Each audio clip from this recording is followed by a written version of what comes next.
Welcome back, everybody, to the OPT Network. Our guest this morning is Tony Gaskins Jr. He is a life coach, a relationship coach, speaker, and author. And he joins us this morning to talk about a really important subject, and that is relationships. His book is entitled Make It Work, 22 time-tested real-life lessons for sustaining a healthy, happy relationship. All the way from Tampa, Florida, we welcome Tony to the OPT Network. Tony, good morning and welcome.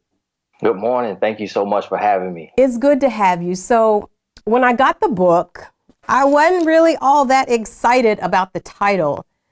But when I broke the book open and started reading it, it really caught my attention and kept my attention.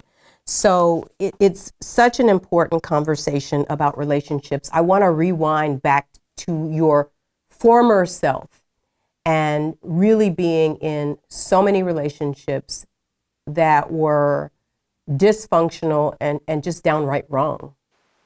I really just kind of was going with the flow. I was a product of my environment. It was what I saw around me. I grew up seeing a lot of dysfunction with my aunts, my cousins, even in my own household. My parents were struggling to make it work.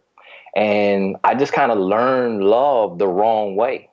And as a young man, I believed that my rite of passage was how many women I could sleep with. And no one told me anything differently. And so I had to learn through trial and error. And it was when my heart kind of gave up on me around 21. And it said to me, I'm tired. Like, this is not love. This is pain. And it's killing you. And that is when this change really started to kind of happen. What did you think when you heard that voice?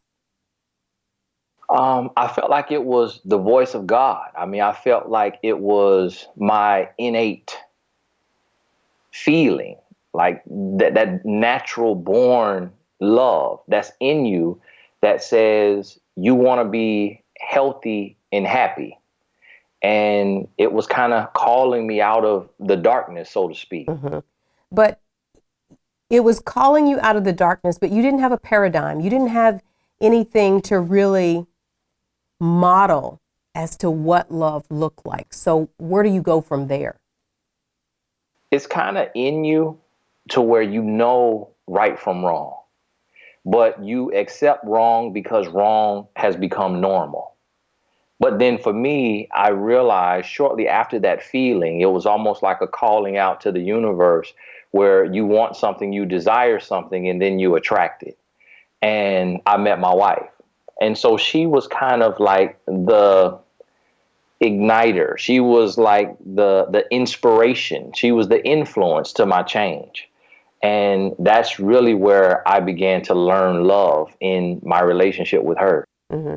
And then so after all of the relationships and all of the wrong relationships, you start on this journey to really coaching people in relationships.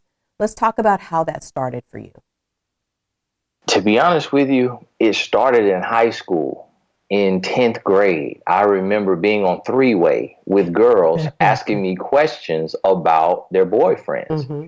And I think it was because I was kind of like a ladies' man and, you know, I kind of had the prettiest girl in the school.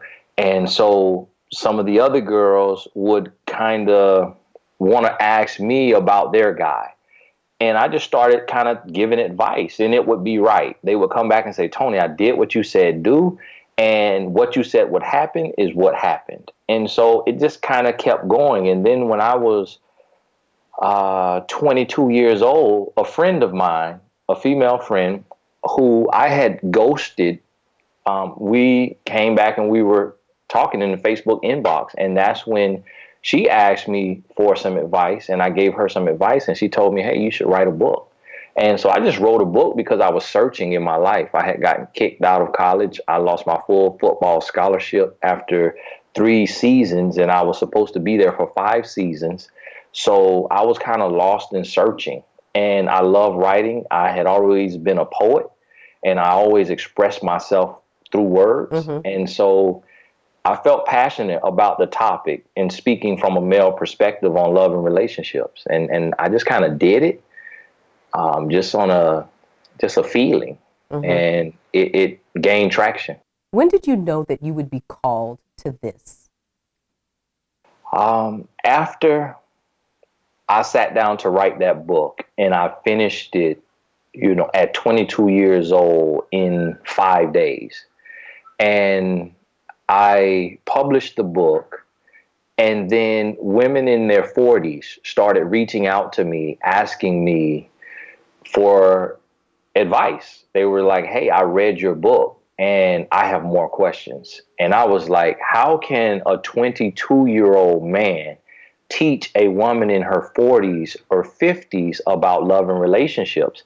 And that's when I realized that women have not heard a man express himself honestly and articulately beyond the age of 15. So at 22 years old, I was sharing revelations with women twice my age because men don't communicate and express the truth in love. Was that for you, in your manhood and your maleness, sort of breaking the G code? Every bit of it. I actually wrote another book called The New Guy Code, because that's what I was living. I lost my friends. Like, my best friend from kindergarten kind of distanced himself and stopped talking to me. And every guy I knew, they were like, man, we're off you, man. We know what you're doing. You're giving away the game. I'm not even reading that stupid book because we know what you're doing in there. And so I broke the code. But I realized the code was breaking us. Wow, and so that's powerful. I realized the code was breaking us. And I had to change it. And so I just kind of took it upon myself to lead the movement. And there was no examples of it. I wrote my first book 2 years before Steve Harvey's New York Times bestseller on love and relationships. Wow. And so here's what caught my attention first and made me really, really ponder. You write, I urge you to question your teachers of love. Think about the things you've seen, the things you've experienced, and the views you have about love today. And then you write, who taught you how to love? I thought that was one of the most provocative questions about love that I had ever contemplated. Talk about that.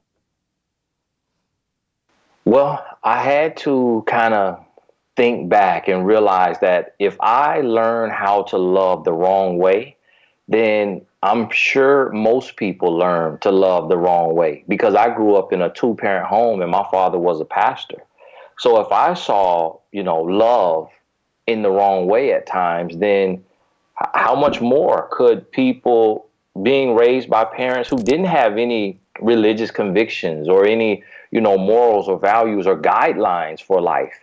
And my parents, they got it together and they stopped exhibiting, negative signs. But I really had to address it because in my toxic relationship in college, my girlfriend at that time had also learned love the wrong way. And we became a recipe for disaster. Wow. She thought that abuse was love. In her mind, literally, she was like, if you don't put hands on me, you don't love me. And that was her true and honest feeling. And so her goal was to get me to the point of physical violence. And I did not realize it until she was talking to my sister and told my sister. And then my sister came and told me. She said, I was talking to such and such, and she told me that she loves to make you mad and to see you angry, because that is her goal and that shows her that you truly love her. And I was like, wow. But that was the most draining thing for me. So it became this spiritual warfare. Wow. Hold that thought. We're going to take a break here, but when we come back, we're going to talk more about Make It Work. Stay on point. We're back after this.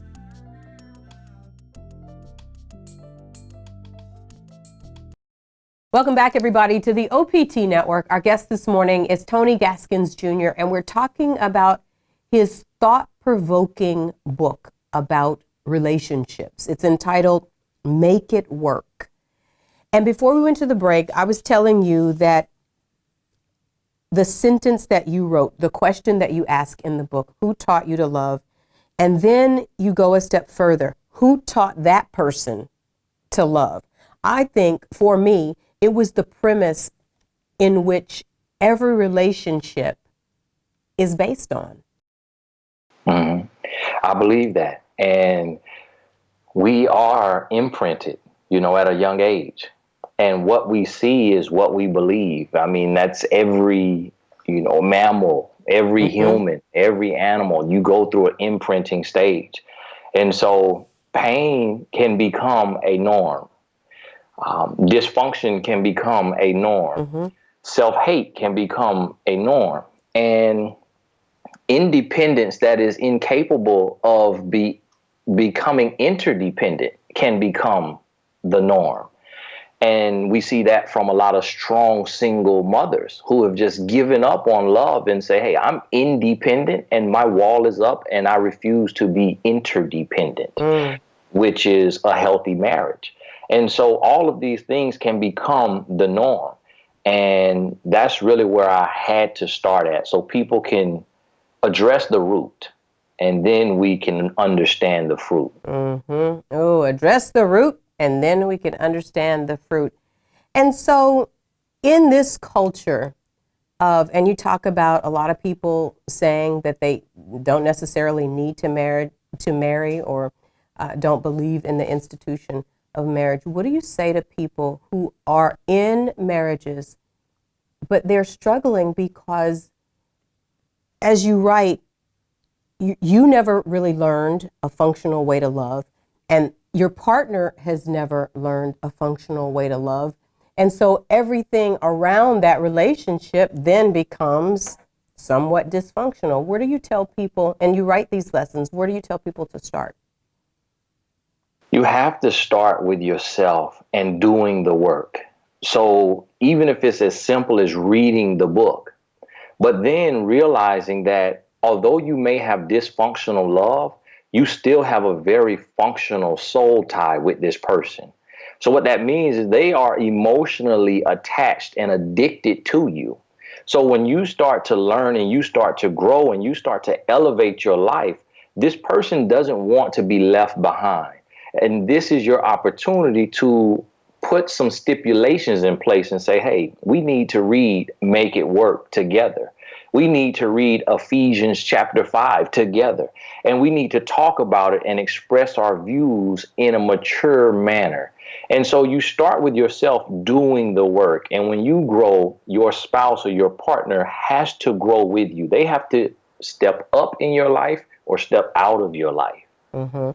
And in the process of writing the book, you talk a lot about infidelity. And, infidelity plagues a lot of relationships, not just physical infidelity, but emotional infidelity. Now you have infidelity through social media.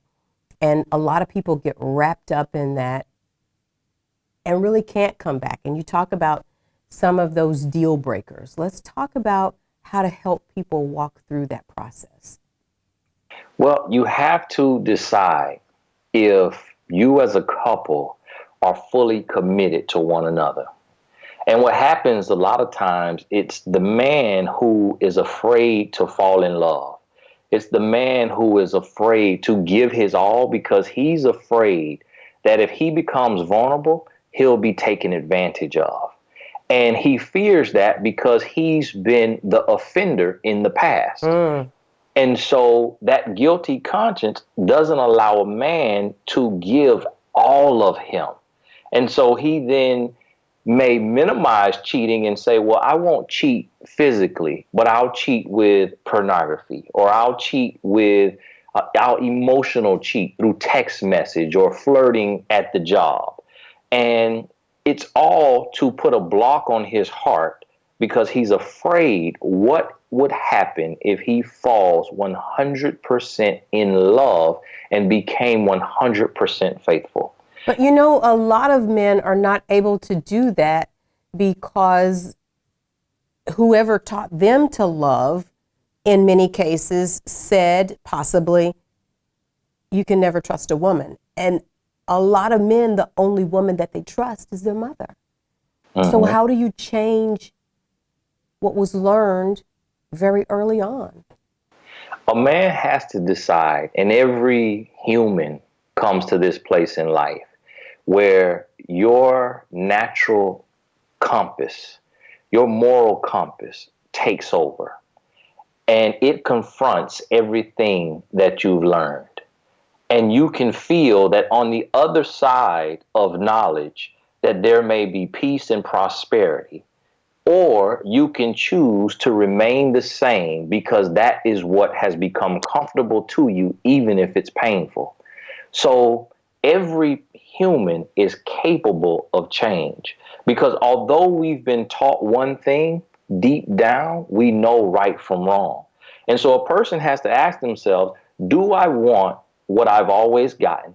Do I want the same result my parents had, or do I want better? Do I want to turn this generational curse into a generational blessing? And we come to a crossroad in our life. And so for me, that final decision was at the age of 25 years old. So I believe if I can go through that without a guide at that time, every human goes through that. And we make a choice: the pain of change or the pain of staying the same. And at 25 years old, you make that decision that you don't want the pain of staying the same. How then do you begin to change it? I started to seek knowledge. So what I had to do is realize that my input is what was determining my output. So I started to seek out new knowledge just in life in general. And so I took the rap music that I was listening to and I replaced it with teachers, with speakers. So I started listening to Zig Ziglar all day long. And I chose... Great salesman. I heard his name somewhere. And I said, let me listen to this guy because, you know, he's twice my age, 3 times my age. And he is a white guy. So he's my total opposite. But yet we have the same foundational belief. He was a Christian. And so I started listening, and it just stretched my mind. So I stopped listening to the rap music, which was telling me to be one way, and I started listening to new lessons. And so from listening to Zig Ziglar and Brian Tracy and Jim Rohn and Les Brown and Tony Robbins, I was taking this business knowledge that they were teaching, but then Jim Rohn and Zig Ziglar would go into life knowledge, and I just put it all together. So my communication rules in Make It Work actually come from Brian Tracy and Stephen R. Covey and Zig Ziglar. And they weren't even talking about love and relationships. So you took what they were talking about and made it applicable to relationships. Right. And I just used the knowledge, and just, you know, a ounce of knowledge is a pound of cure. Absolutely. Let me get a quick break here, but when we come back, we'll talk about starting the work and how Tony helps you through the process. At the end of each chapter, he gives us all something to ponder. We'll have all of that right after this. Stay on point.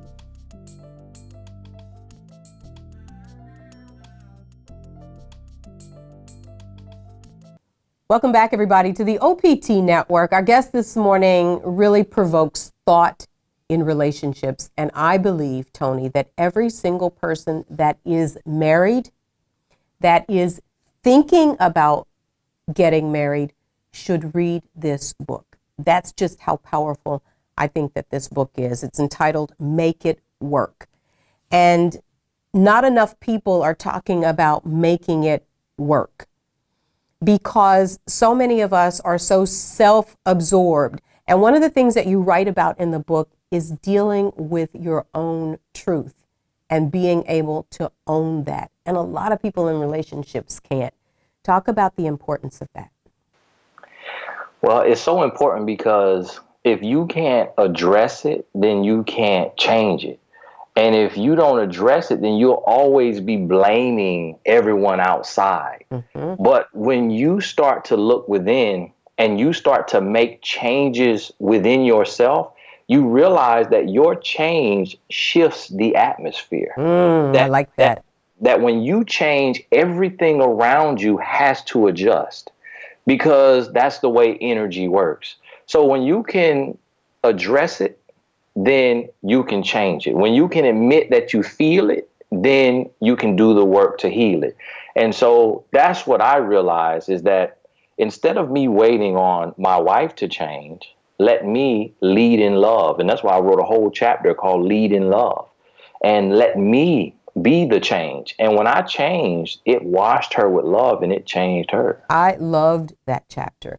But for a lot of men who are not where you are, many times in relationships, I believe that women have to bend first, just because most men don't really, we're the nurturers, and even in nurturing, our husbands. But if you've been cheated on, or if you have had a tough time in your relationship, it's really hard to bathe that person in love. How do you help people to overcome the hurt? You have to unlearn, and then you have to relearn. And so what you stated, that you feel a lot of women have to bend first. Every woman, almost 99% of women, believe that to be true. But it's actually 100% wrong. Okay, tell me why. Because a woman has influence. A man has been given power, but a woman has influence. And a man reacts or responds to what he senses in a woman. My wife never once bent. Everything she did, it was because she wanted to do. And anything that she did not want to accept, she said, I won't accept it. She's never yelled at me. She's never cursed at me. But I saw her back walk out the door in dating, and I saw her back walk out the door in marriage.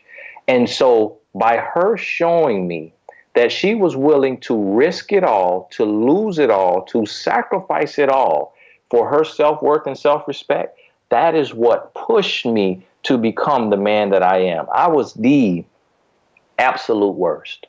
So where I am, every man is here. But a man does not change on his own. It takes the woman who is for him. So if a woman stands her ground and that man leaves, you just released someone else's man. And now you are that much closer to your man. But when you meet the man who is for you, who is created to have a cosmic collision with you, that man will change based on your influence and your stance. So every man is me. And I was worse than 99.9% of men. Absolutely. And I've met thousands of men, and I just never really meet a man who was worse than I was. Wow. But I've never met a woman who allowed herself to be inspired by her inner strength to stand her ground and be willing to lose it all for her self-respect and her self-worth. And it takes strength to do that. And many women have not gotten that strength to say, this is unacceptable. I will not stand for that. And so they find themselves in toxic, unproductive relationships, but hard to release that. What do you say to those women? I say to those women, you have to decide. It's all a choice. And you have to take the choice. You have to make the choice and ask yourself, if I stand for myself, if I operate from self-love, and this man walks away, what have I lost? You've lost a headache. You've lost stress. But here's the thing, though, Tony. I think that a lot of women, depending on where they are, and I'm not speaking for all women by any stretch of the imagination, but many women, and I know many women that struggle with self-love. We say we love ourselves, but our actions don't demonstrate self-love. And I think that happens, it happens very early on. And when you ask the question in the beginning of the book, who taught you to love? See, a lot of women never experience that first love, and that first love and affirmation from Father. And so when you don't have that from Father, I think it affects you throughout your life. It does. It does. It affects you, but you have to come to the place to where you say, I'm no longer making excuses. Now I'm going to make changes. My wife was raised without her father. She was raped as a freshman in college and made a choice. So I saw it happen. She was raped as a freshman in college, and then her next boyfriend cheated on her multiple times. And then she met me. So she had gone from pain. She was touched at 6 years old. Wow. And so I saw a woman who had every right to be broken and to be battered and to be bitter. But I saw her make a choice that said, I've had enough, I've experienced enough, and I will risk losing this man and raising my child on my own and being embarrassed in front of my friends and family by ending my marriage 2 months into it, while my son is 2.5 months early and in the intensive care unit, and I have no income. When I saw her walk away at that point, because she made a decision at 20 years old that she had had enough for a lifetime, that inspired me. So we have to come to a place as humans, men and women, that we say, my present is no longer my past. And that from this day forward, I'm making a choice to change. And I'm going to sacrifice because we have the pain of discipline or the pain of regret.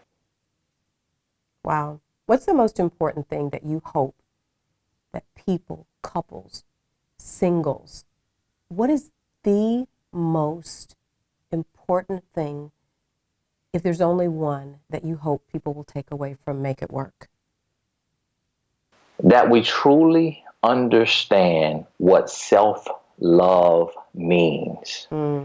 That you can love yourself as though you understand you were fearfully and wonderfully created, and that your voice commands the universe. I love it. Tell people how they can get the book, Tony, Make It Work, and how they can connect with you on all of your social mediums.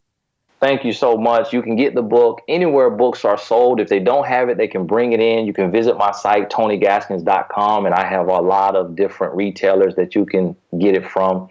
And connect with me on social media everywhere as Tony Gaskins. There you go. Tony, so much more to say about the book. We've got to have you back. So much more to unpack. Thank you so much. Thank you so much, and for being the first host to read the whole book. Thank you. You're very welcome. Stay on point, everybody. We're back after this.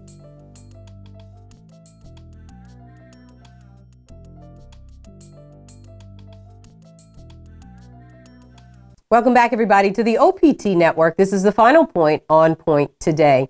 We want to thank our guest this morning, Tony Gaskins Jr. His book is entitled Make It Work, 22 time-tested real-life lessons for sustaining a healthy, happy relationship.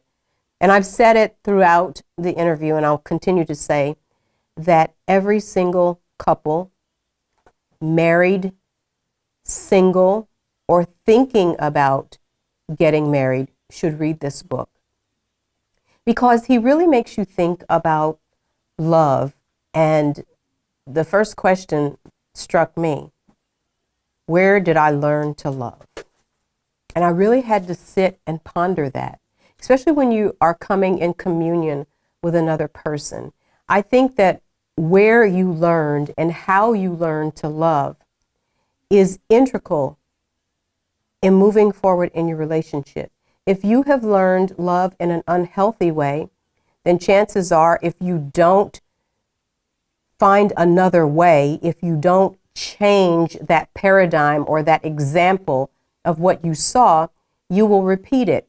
How often have you and others said, "You're just like your mother," or "I'm turning into my mother"? And that can be a good thing and a bad thing, predicated on the teachings and what you saw and what you took away and how you learned to live your life. Now, there are some people that saw it done wrong and have vowed that they will not use that root to produce fruit that is tainted, that will rot over time, that they will use those roots and change the outcome. And then there are other people that really don't even know that they have to change the outcome, that don't even necessarily know that there is a problem. And for many people in relationships, like myself, I saw a strong mother raise children on her own. If you are a product of that, sometimes it's hard to step out of what you saw, to step into, as Tony writes in the book, going from independent to interdependent, really having to depend on another person and depending on each other. Now, there are a lot of women that are single and have been single for many, many years, their whole adult lives and beyond, and have learned to do things their own way. And if and when you make the decision to get married, you have to make a lot of adjustments because your life, as you know it, will change. And if you never saw a successful relationship, you really don't know how to reproduce it. You don't understand what it takes, the challenges, the ups and the downs. And when you're so independent, you say to yourself, "I'm not going to put up with that." And that's why more than 50% of marriages end in divorce, because there's no real communication. There is no real going back to the root of what I saw was toxic. It doesn't work. It can't work. And we see so few relationships that really are working. And I think that every person that is in a relationship should have somebody that they model, somebody that mentors them, so that they can say, "You're right where you're supposed to be. You're going through this. This is what we did to get through it." That doesn't necessarily mean that's what you have to do to get through it, but it gives you hope. It says that it's possible. Sometimes nowadays couples reach an impasse and quit. Well, if you're going to be married for a lifetime, you're going to have plenty of impasses. He really talks about communication, understanding how to communicate. Many of us never saw productive and communication that really worked beyond screaming and hollering. So there's a lot of work to do in relationships and in marriages. And I think that it really starts with asking yourself some really poignant questions about how you learned to love, who taught you to love, and who taught them to love. And it goes back to the genesis of your life. It goes back to the beginning. And when you really figure that out, then you start figuring through some things. And I believe that the questions that he asked in the book and that he asked you to ask yourself are really therapeutic, as many people don't go and get therapy. They don't get that third person to help them through those rough patches. If you get the book and you read it and you open your heart honestly, and you're able to look at yourself with all your flaws, all your imperfections, and we all have them, and you say, "You know what? I want to change." Now, we know change doesn't happen overnight. Trust me. I am on the front lines of change. I am trying to change some things every single day. You can't ever think you have it licked. You can't ever think because you've been married X number of years, you've got it. You're always a work in progress and in process. And so is your relationship. I hope that every person that's in a relationship will get this book. If you know somebody that is getting married, I hope that you'll get this book to them. And most importantly, I hope that they will read it. I'm not getting any money to plug his book. I think it's that good. I think it's that important and that eye-opening. We're out of time for now. This has been the final point on Point today. Stay with us. We're back to wrap up after this.